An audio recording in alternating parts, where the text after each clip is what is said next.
सुप्रभात बच्चों। तो आप सभी को ऑनलाइन कक्षा में स्वागत है। तो आज हम पढ़ेंगे वर्ग 3 की हिंदी, जिसमें पाठ है आपका 14 मीठी वाणी। तो इस पाठ को हम पढ़ चुके। आज हम सबको क्या करना है, प्रश्न उत्तर बनाना है, जिसमें आपका मौखिक प्रश्न जा चुका है और आपका बचा हुआ है आज लिखित, और बात भाषा की व्याकरण वाला जो है वो बचा हुआ है। तो पहले हम पीछे की कहानी थोड़ा सा देख लेते हैं कि कहानी में हम क्या पढ़े थे। तो कहानी में पढ़े थे कि एक व्यक्ति था जिसके 4 पुत्र थे और वे यात्रा से लौट रहे थे। और यात्रा से लौटते समय क्या हो गया कि उनके खाने पीने की सारी चीजें समाप्त हो गई थी और उनका भूख से हाल बेहाल हो गया था।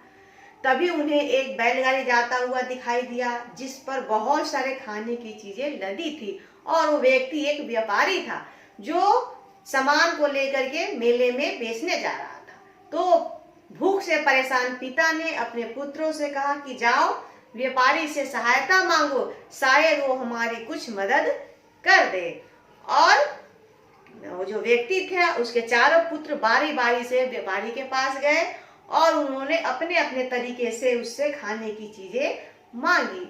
जो जैसे मांगा, उसने जैसे शब्दों का, अपने वचन का प्रयोग किया, उस तरह से उनको सामान खाने की चीजें मिली। तो आपने देखा कि किस प्रकार से अपना बोली जो है वो मधुर बना करके, मीठा बना करके किसी से बात करने से फायदा हुआ। तो आप सभी इसे अपने जीवन में लाएंगे और अपने मीठे वाणी का प्रयोग करेंगे, झगड़ा लड़ाई नहीं करेंगे। तो अब चलिए, अब हम पाठ पर आते हैं। आपका प्रश्न उत्तर है, आदमी और उसके पुत्रों का भूख से हाल बेहाल क्यों हो गया था। तो आपका उत्तर यहाँ लिखा, खाने पीने की सारी चीजें खत्म हो गई थी, इसलिए आदमी और उसके पुत्रों का भूख से हाल बेहाल हो गया था।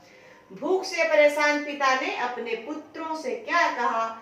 भूख से परेशान पिता ने अपने पुत्रों से कहा, व्यापारी से सहायता मांगो।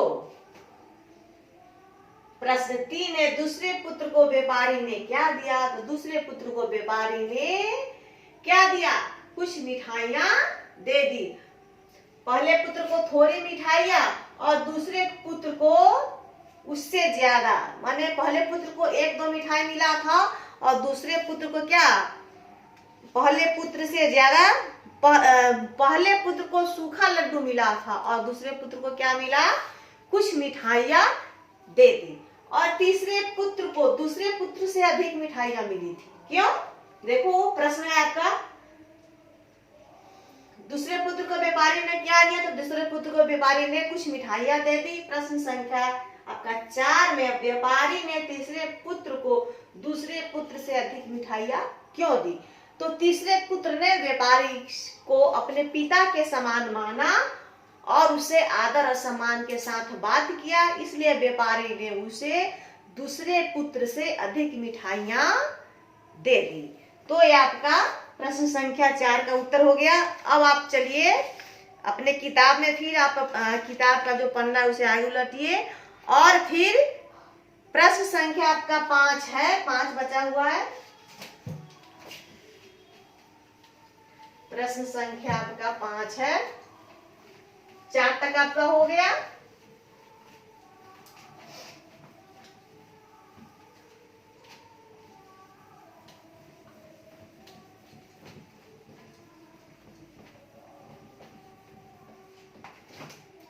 पांच में है आपका, मीठी बोली से हम क्या कर सकते हैं। प्रश्न 5 है आपका, प्रश्न 5 है, मीठी बोली, मीठी बोली से हम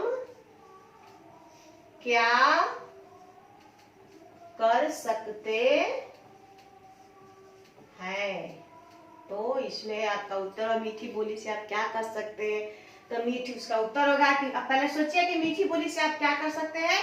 आप इस पाठ को पढ़े और समझे भी है। सोचिए अभी, अगर हम भी सोचते फिर मैं उत्तर इसका लिख रहे हैं, मीठी बोली से हम, मीठी बोली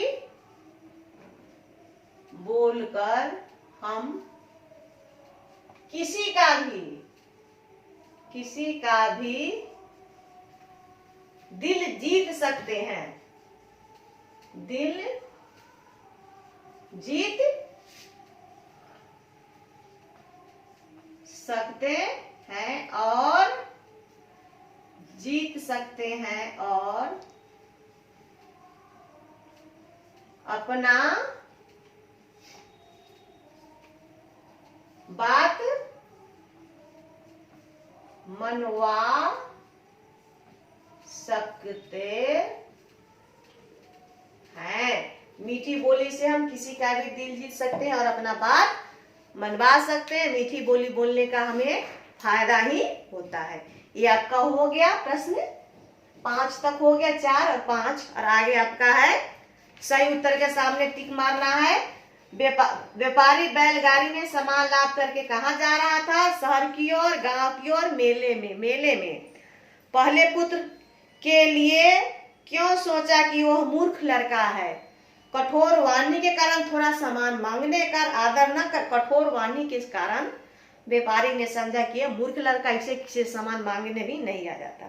कृपया मुझे कुछ खाने के लिए दे दीजिए। किसने कहा? किससे? पहले पुत्र ने, तीसरे पुत्र ने, दूसरे पुत्र। आप सोचो, इसका आंसर आपको देना है। इसमें लदी मिठाइयाँ और पकवान तुम्हें देने मुझे बहुत खुशी होगी। किसने कहा? सोचो, किसने कहा, ये आपको बनाना है। फिर यहाँ आपको विलोम शब्द लिखना है। वर्णों को मिलाकर के शब्द बनाओ, एक वचन से बहुवचन बनाओ और इसमें सही शब्द चुन करके इसको फिल करना आप करेंगे। और जो बचा रहेगा उसको मैं होमवर्क में भेजूंगी, जिसको आप अपने घर पे पूरा करेंगे। इसी के साथ आज आपका ऑनलाइन कक्षा समाप्त होता है।